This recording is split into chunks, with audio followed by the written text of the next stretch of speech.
Welcome to another episode of CCU TV. I'm Joe Sorchik, the Assistant Director of Coaching for CC United. A lot of work goes into making each season a success here at CC United. Of course, we need players, we need coaches, we need referees for games, we need administration to help organize and propel each season, and we need volunteers to help keep the club running.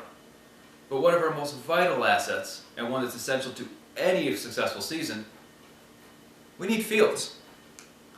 Now, CC United as a club, we don't have any fields.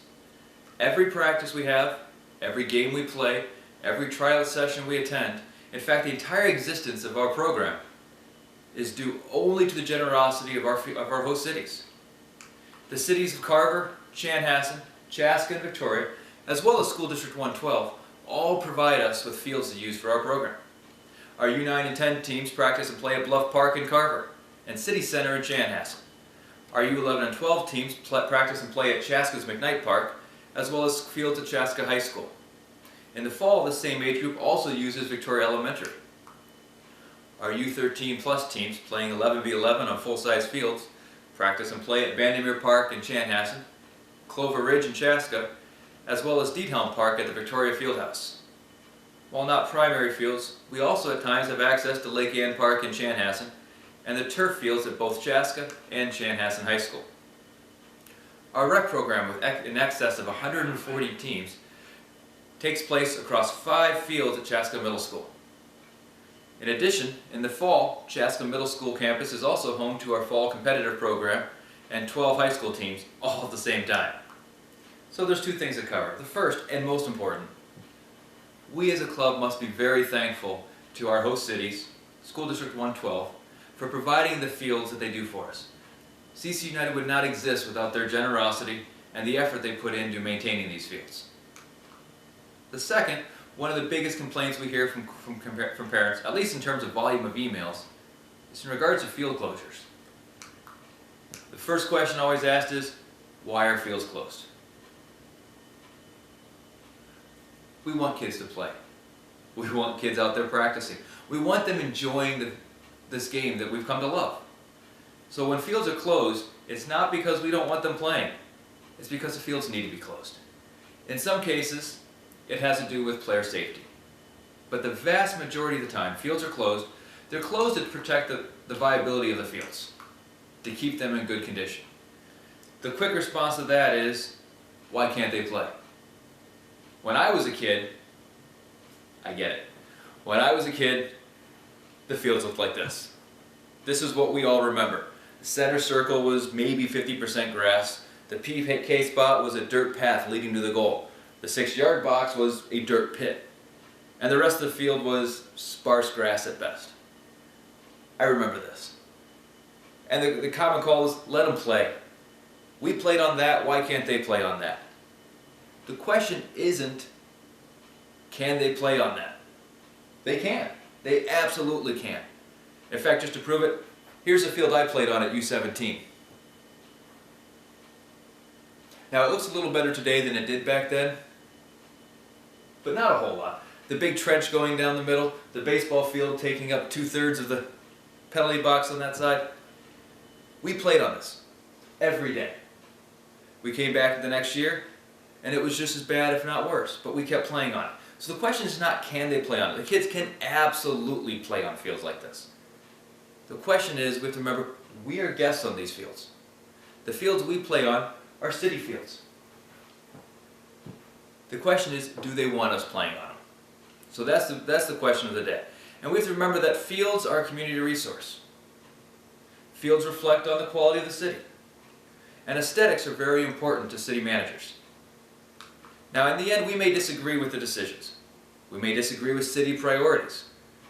But we have to remember we're guests, and we have to respect their decisions. CC United does not always agree with the city's decisions to close. But we're thankful for the opportunity to use their fields, and we'll respect their decisions. So the question, who closes fields? At the end of the day, cities do. CC United typically does not close fields. Ultimately, that decision falls on the cities. Now, the issue we ran into was, when do cities close these fields? Well, sometimes it's 3, 4 p.m., sometimes as late as 5 p.m. this is too late for a lot of our families. So what CC United does is we go out and we visually inspect fields each day. If we are confident that the city's going to close this field, we'll close it ahead of time. That way our families know as early as possible and they can plan. But in many cases, we'll leave it to the last minute till the cities decide. And if the cities don't make a decision, we play. If they do, as soon as we hear from cities, we let you know. So the next step. My field just got closed by the cities. How do I find out? Let's walk you through the process. Here's what's going to happen.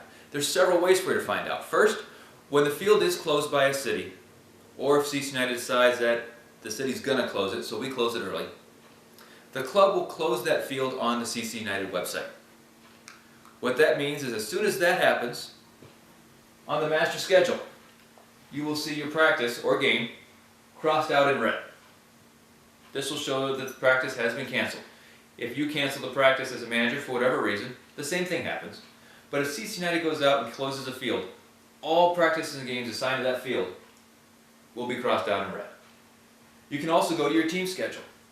On your team schedule, you'll see a notice on the left-hand side showing that the event has been canceled. A third option is if you don't want to go to the website and have to keep checking to find out, are we on?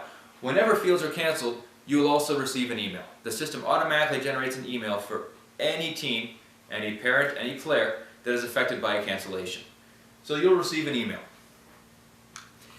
If you haven't received an email yet, your event is still on the website, it's still on the master schedule, that means your event is still on. If you're curious of saying, hey, what's the status? And are we still going to get this game in?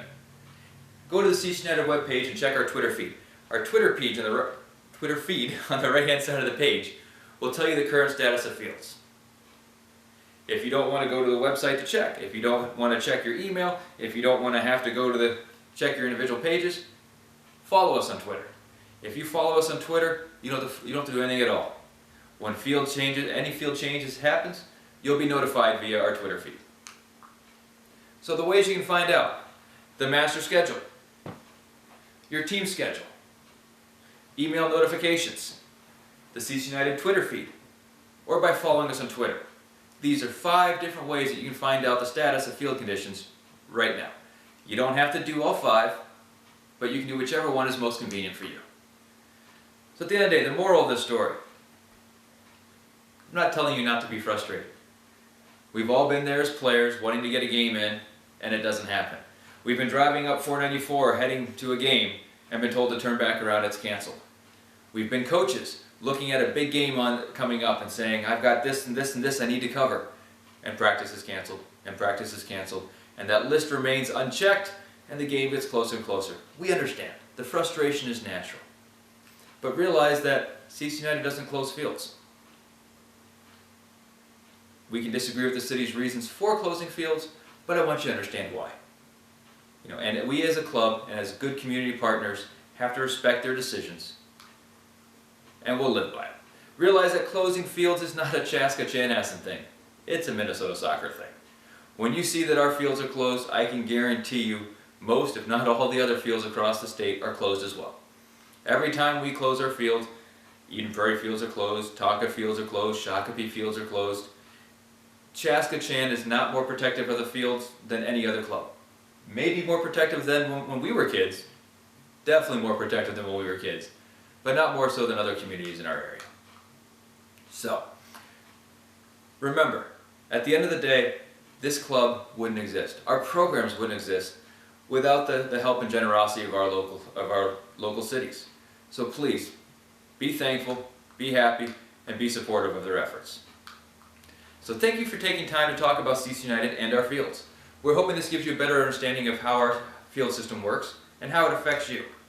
Hopefully this answers all of your questions. If not, feel free to contact Doug Allen, who is CC United's Director of Field Management, or if need be, Jesse Hawk, the CC United Club President. Thank you again for your time, and we'll see you again soon.